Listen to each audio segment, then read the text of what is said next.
오늘 함께 보실 말씀은 요한복음 2장 13절부터 22절까지 말씀입니다. 오늘 말씀의 제목은 외식을 버리라 라는 제목으로 함께 말씀을 나누도록 하겠습니다. 오늘 우리가 함께 읽은 본문은 우리가 익숙하게 들었던, 또 우리가 잘 아는 본문입니다.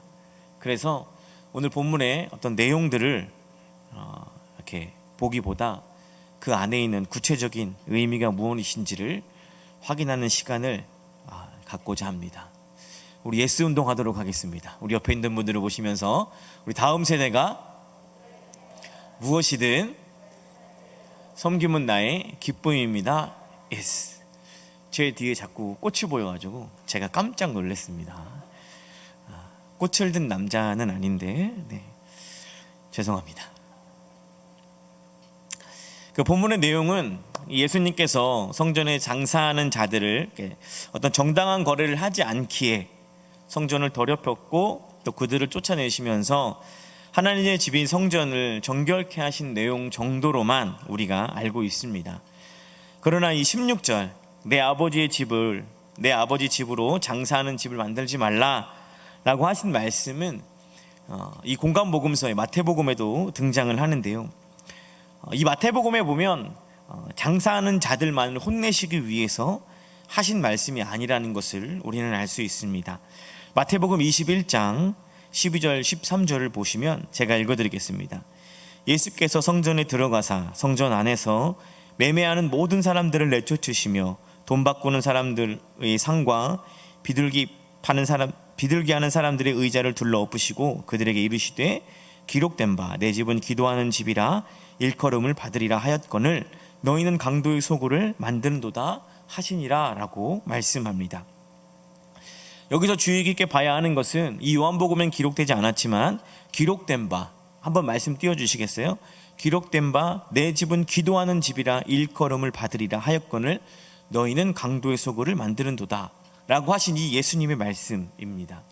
여기서 기록된 바는 예수님께서 구약의 말씀을 인용하셨다라는 뜻인데요. 이 인용하셨다라는 말이 무엇이냐면 구약에서 당시 이스라엘이 비슷한 잘못을 하나님이 지적하심으로 이스라엘에게 주신 교훈을 지금 이 시대, 예수님의 시대에 사람들에게도 동일하게 적용하시려는 의도가 있는 것이죠. 그것을 인용하신 거죠. 그래서 요한복음 2장의 내용을 제대로 이해하려면 오늘 이 마태복음에서 인용되어진 내용들을 우리가 확인해 볼 필요가 있습니다. 역대하 34장 1절부터 4절까지 보면 이런 말씀이 있습니다.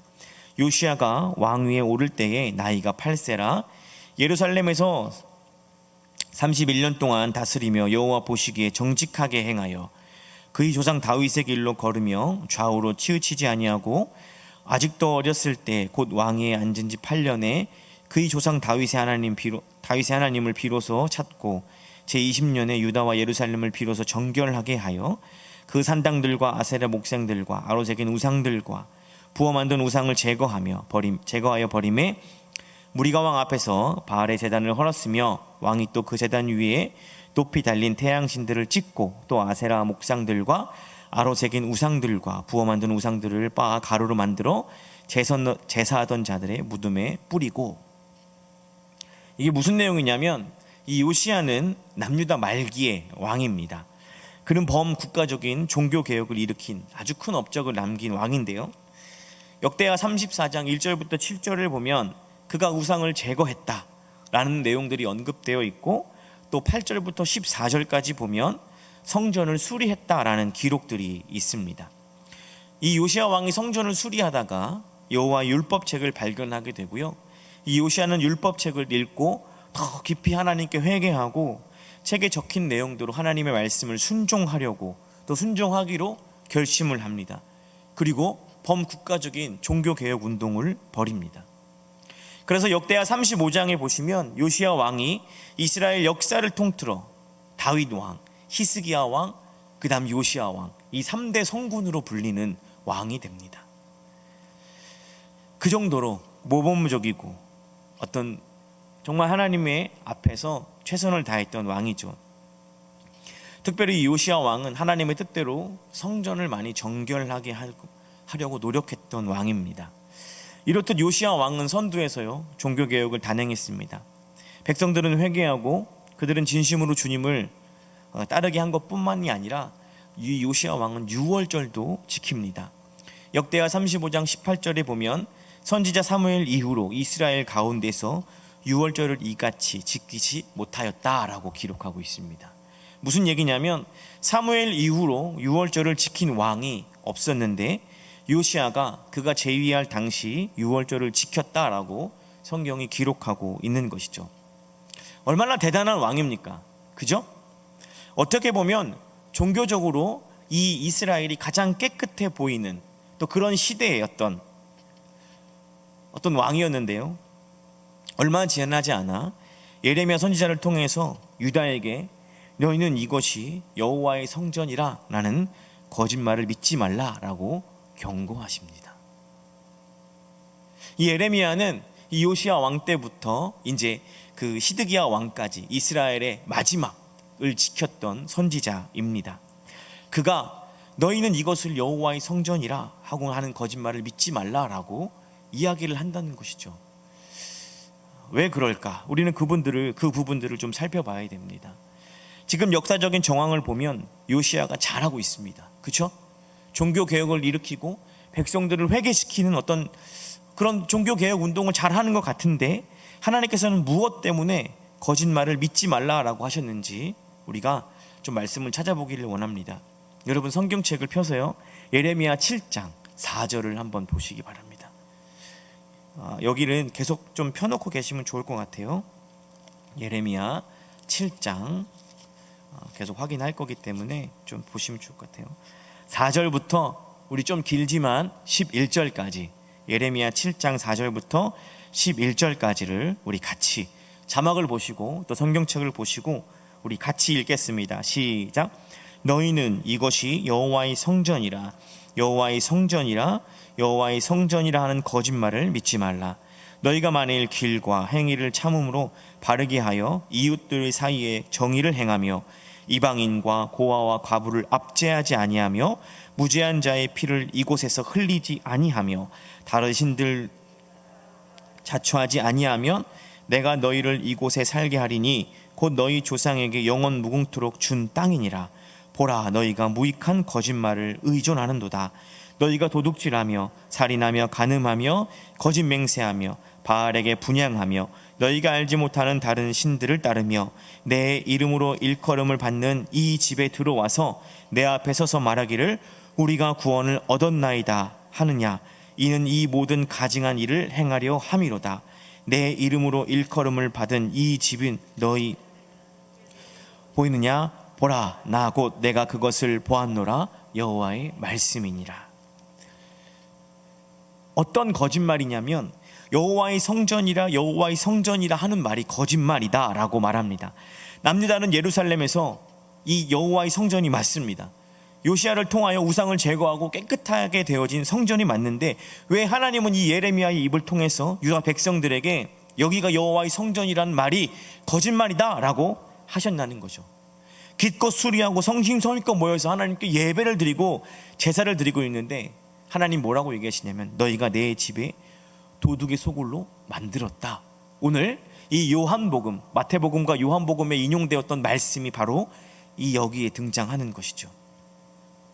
5절과 6절에 그 이유가 나옵니다. 뭐라고 얘기하냐면 너희가 만일 길과 행위를 참음으로 바르게 하여 이웃들 사이에 정의를 행하며 이방인과 고아와 과부를 압제하지 아니하며 무죄한 자의 피를 이곳에서 흘리지 아니하며 다른 신들 뒤를 따라 화를 자초하지 아니하며 5절 6절에 말씀하신 이 말씀을 너희가 말씀대로 행하지 않으면서 너희가 말씀대로 살지 않으면서 성전에서 아무리 제사를 드려도 아무 의미가 없다는 뜻입니다.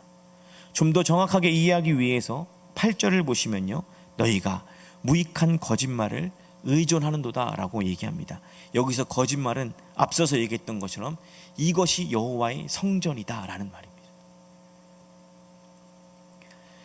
무슨 말이냐면요 지금 요시야 왕을 통해서 이스라엘이 종교개혁을 단행하고 있습니다. 그 성전에서의 모든 우상들을 다 때려 부시고 있는데요, 그들의 삶은 여전히 도둑질하고 살인하며 거짓하며 거짓말하며 바알에게 분향하고 알지 못하는 다른 신들을 따르며 하나님의 이름으로 일컫는 성전에서 여전히 그 어떤 것도 마음에 거리낌 없이 아주 편하게 들락날락 거리고 있는 겁니다. 조금 더 구체적으로 말씀드릴까요? 이들이 회개했고 성전의 우상을 제거했고 종교 개혁은 했지만 여전히 삶에서 전혀 하나님과 무관한 삶을 살면서 성전을 들락거리면서 내가 구원받았다라고 얘기하는 것이 거짓말이다라고 얘기하는 거예요.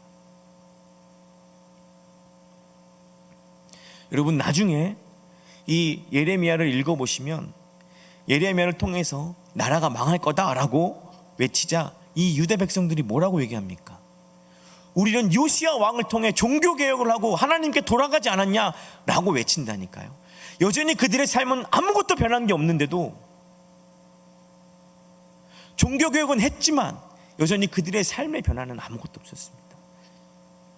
하나님이 뭐라고 얘기했냐면, 나를 기만하지 마라, 거짓말하지 마라. 우리가 요시야 왕 앞에서 회개하고 돌아섰는데 그게 무슨 말이냐? 어찌 하나님의 나라가 망할 수 있냐? 여호와의 성전이 있고 여호와의 거룩한 도성이 있고 다윗 왕조가 있는데 우리가 어찌 망하겠냐라고 이야기하죠.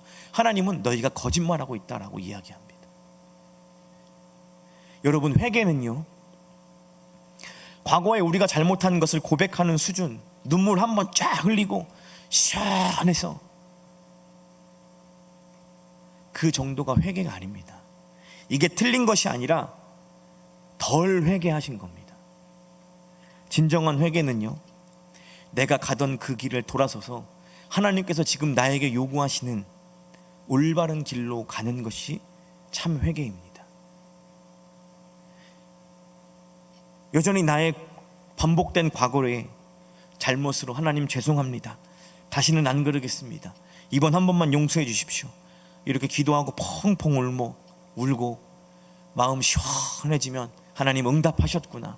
여러분, 성경이 요구하는 회개는 이런 회개가 아닙니다. 사무엘상 7장에 보면 미스바의 회개가 있습니다. 자신들이 죄를 고백하고요, 그 7장에 자세히 보시면 뭐라고 얘기하냐면 아스다롯과 우상을 제거했다라고 이야기를 합니다. 그리고 그 뒤에 무슨 말이 나오냐면 여호와만 섬겼다랍니다. 여호와만 섬겼다.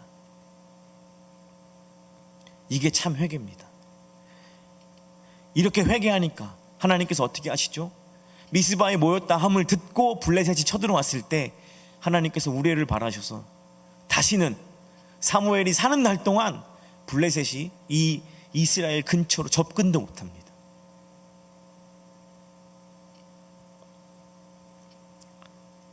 지금 남유다가 겉으로는 회개하고 있지만 하나님은 거짓말이다, 너의 삶은 전혀 돌아서지 않았다라고 말씀하는 겁니다. 여전히 너희의 욕심을 위해 나를 찾는 것뿐이고 너희 목표를 이루기 위해 나를 도용하는 것뿐이고 내가 기뻐하고 원하는 것을 전혀 하지 않고 있고 여호와의 전에 들어와 제사만 지내기만 하면 나는 구원을 얻었다, 거짓말하지 말라는 겁니다. 그래서 여호와의 성전에서 이런 거짓말쟁이들이 넘쳐나기에 하나님은 예레미야를 통해서 도적의 소굴이 되었다라는 결론에 이르게 되는 것이죠. 여기서 예레미야가 도적질이라고 표현한 것이 무엇이냐면 하나님 앞에 드려야 할 예배가 그분께 바쳐지지 못하고 있기 때문입니다. 하나님을 섬겨야 하는 곳에서 자신들의 욕망을 섬기는 곳으로 바뀌었기 때문에 도적의 소굴이 된 것이죠. 로마서 13장 7절에 보면 이런 말씀이 있습니다. 모든 자에게 줄 것을 주되 조세를 받는 자에게 조세를 바치고 관세를 받는 자에게 관세를 바치고 두려워할 자를 두려워하며 존경할 자를 존경하라.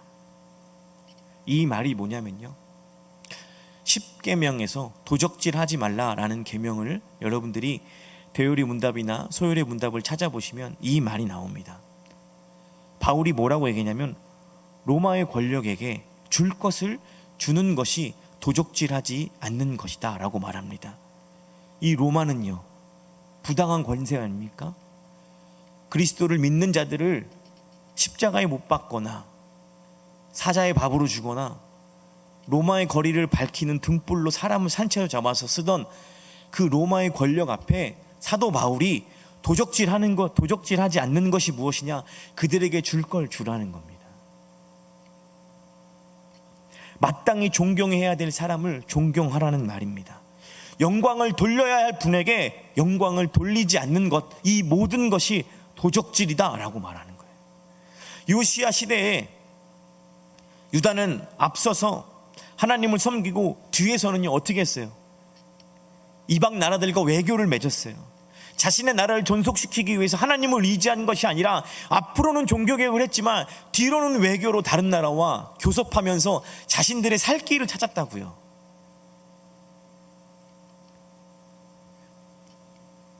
하나님을 섬기는 일도 마찬가지입니다. 하나님을 온전히 섬기지도 않고 마땅히 하나님께 드려야 될 우상도 마땅히 드려야 할 것도 드리지 않고 우상에게 그것을 드리고 있는 것이죠. 하나님 뭐라고 하십니까? 하나님의 성전이다. 나는 구원을 얻었다. 아니다. 그건 거짓말이다. 이야기하는 겁니다. 그러면서 오늘 요한복음에서 예수님께서 내 아버지 집을 장사하는 집으로 만들지 말라라고 말씀하십니다. 요한복음의 주석학자 D.A. 카스는 이렇게 이야기합니다. 발음이 잘 안 되더라고요. 몇 번 연습을 했는데 환전상들이 환장하겠네가 아니고 환전상들이 성전을 강도의 소굴로 변질시켰다. 이는 도둑질을 넘어선 미친 행동이다. 여기서 문제가 되는 것은 이방인의 뜰에서 좌판을 펼치고 장사를 하는데 이방인들이 기도하러 올라와서 기도하지 못하게 만들어 버림으로 성전을 민족주의적 요새로 만들어 버렸다. 이렇게 이야기를 합니다. 이게 무슨 말이냐면요. 죄송합니다. 환전상이 매일 그렇게 장사를 하는 건 아니랍니다. 절기 때 이제 이 공의회, 사내들이 공의회나 이제 그 종교 지도자들의 명령에 따라서 이방인의 뜰에서 장사를 합니다. 이는 마땅히 하나님께 드려야 할 예배와 영광을 그들이 장사한답시고 유익하게 한답시고 그들의 예배를 빼앗고 있는 겁니다. 장사하는데 얼마나 시끄럽겠어요. 그 이방인의 뜰에서 이방인들이 들어갈 수 있는 그 마지노선에서 하나님께 예배해야 하고 기도해야 하는 자리에서 이들이 장사를 너무 크게 벌리고 있으니까 이방인들이 들어가서 그곳에서 기도하고 예배할 수 없는 겁니다. 마땅히 하나님께 드려야 할 것들을 드리지 못하고 있는 거예요. 그래서 예수님께서 뭐라고 얘기하냐면 도적의 소굴로 만들어 버렸다. 이 예레미야 시대에 하나님께 마땅히 드려야 할 것을 드리지 못하는 그 상황을 갖고 와서 지금 너희들이 그렇게 하고 있다라는 것들로 비판하시고 질책하시는 거예요. 종교 지도자들은 이 카슨 해석처럼 민족주의의 요새로 만들어버린 거예요. 어디죠? 이방인의 뜰을. 이방인들이 아예 들어오지 못하게 한 거죠. 예레미야 7장 10절에 보면 예수님께서 마치 당시 종교 지도자들에게 하셨던 말씀처럼 들립니다. 한번 보여주시겠어요? 예레미야 7장 10절입니다.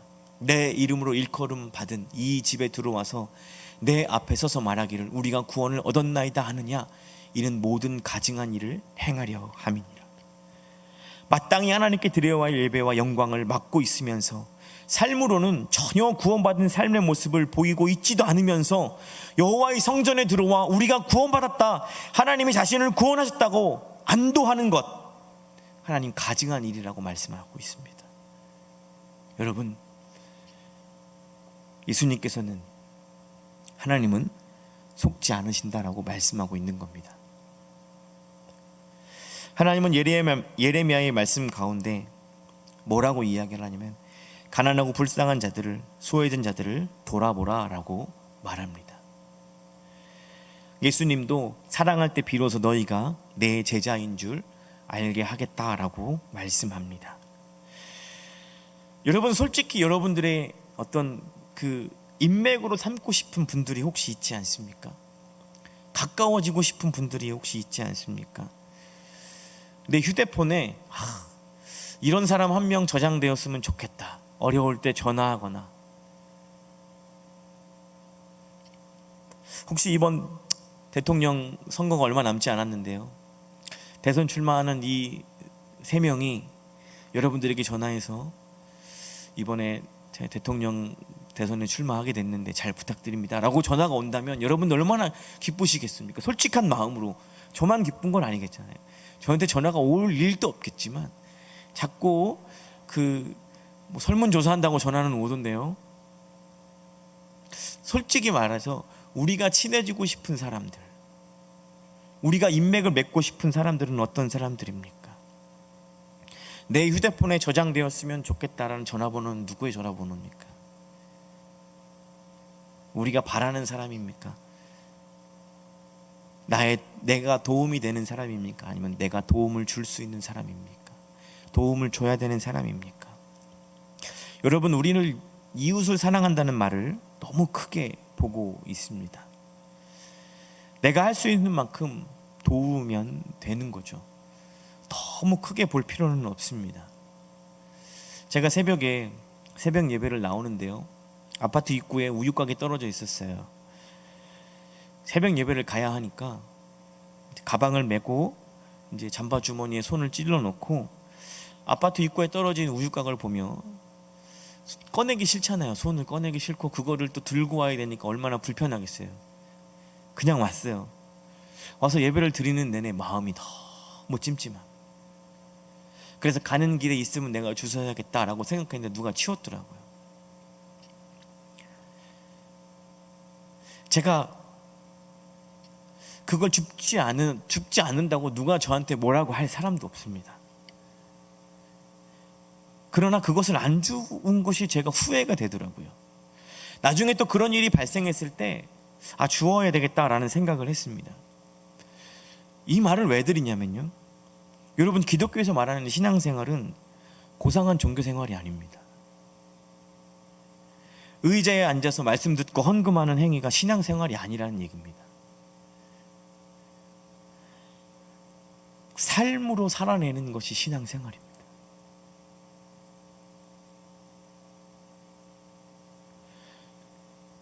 지금 요시야 왕 시대에도 그렇고요, 예수님 시대에도 그렇고요, 너무 외식하는 자들이 많습니다. 말씀은 듣고 아멘은 하지만 삶의 영향력은 전혀 없습니다. 단 하나도 그 말씀을 삶에 실천하려는 노력과 애씀이 없습니다. 이 율법적으로 살자는 말씀이 아니라요, 여러분, 우리가 이웃을 섬겨야 하고요, 우리가 그들을 향해서 손을 내밀어야 함에도 불구하고 그것들이 우리는 너무 크게 보고 몇백만 원씩 도와줘야 되고 어떤 어마어마한 일을 해야 되고, 여러분, 그게 아니라니까요. 사랑은 구호가 아니라 실천입니다.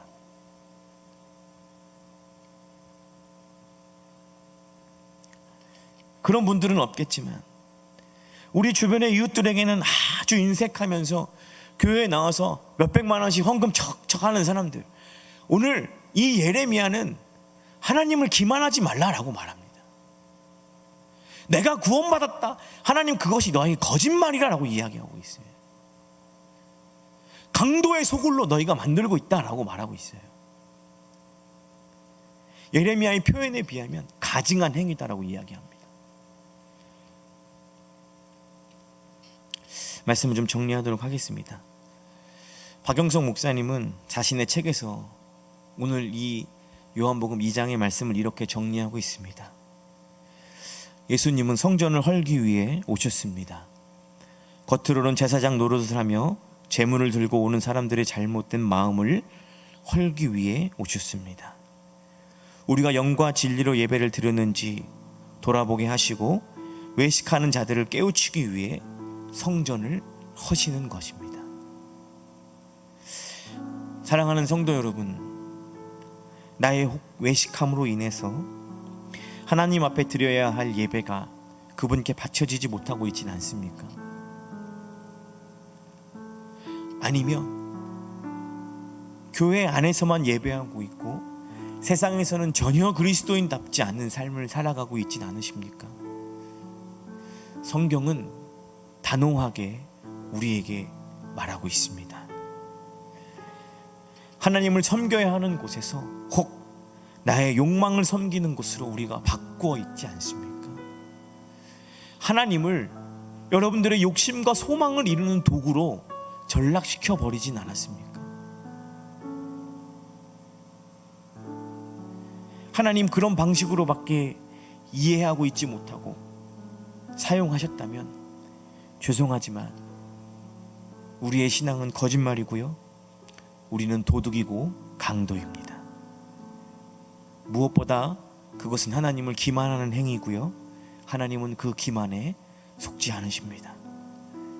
여러분, 우리 안에 있는 성전을, 우리가 세운 성전을 허시기를 부탁드립니다.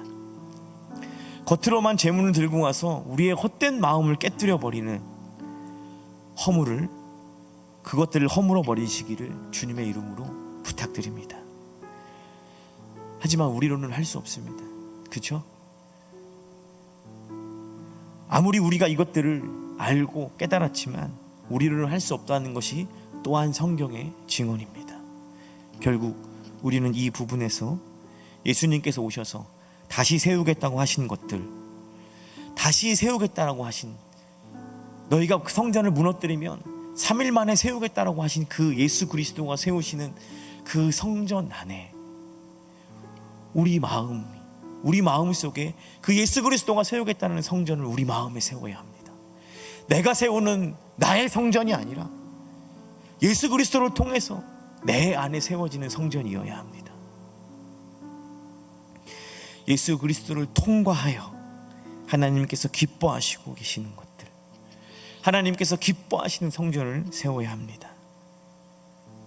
그분이 원하시고 그분이 요구하시고 오늘 우리 보고 살아내라고 말씀하신 그 성전을 여러분들 지어가시기를 주님의 이름으로 축복합니다. 우리 같이 말씀을 붙잡고 기도하며 나아가도록 하겠습니다.